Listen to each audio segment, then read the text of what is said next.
পুজোর উদ্বোধনী অনুষ্ঠান তিনি সম্পন্ন করবেন। তাই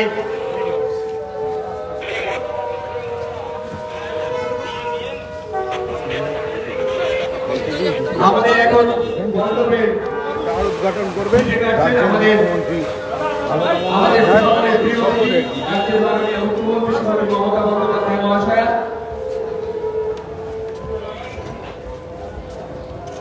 এখন এই প্রতীক চালাবেন দাদা। ও দাদা, আরে দাদা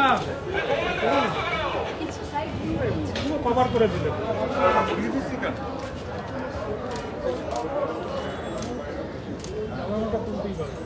কোনটা?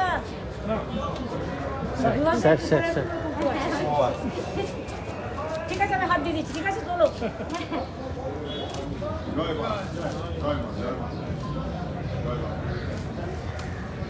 আরে আজকে আমাকে 40টা জায়গায় যেতে হবে।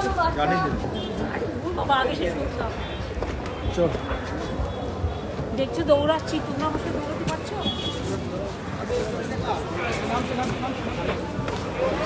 বকুল বাবান, বকুল বাবান।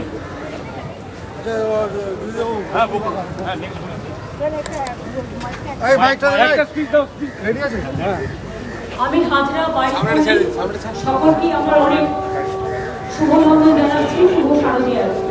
মামুনের সকলকে, ভাই বোনের সকলকে আমার অতি পরিচিত এই পরিবারের সকলে এবং বয়স্কলি আপনারা প্রত্যেকটা পুজো দেখতে পাচ্ছেন। দুর্গা পুজোর নতুন করে উৎসারিত আলো, মানে উৎসারিত আলো দিয়ে আলোকের এই ঝর্ণা ধারায় ধুয়ে দাও। সবার মনের সব ক্লান্তি দূর হয়ে যাক, সবাই ভালো থাকুন। এবং আমার খুব ভালো লাগছে যে পুজোগুলো নানা রকম বৈচিত্র্যময় এবং নানা রকম বিশিষ্টতায় বিশিষ্ট, এবং এই বাইশগুলিরও পুজোটা মাতৃ প্রতিভা দারুণ হয়েছে। খুব ভালো থাকুন, দেখা হবে।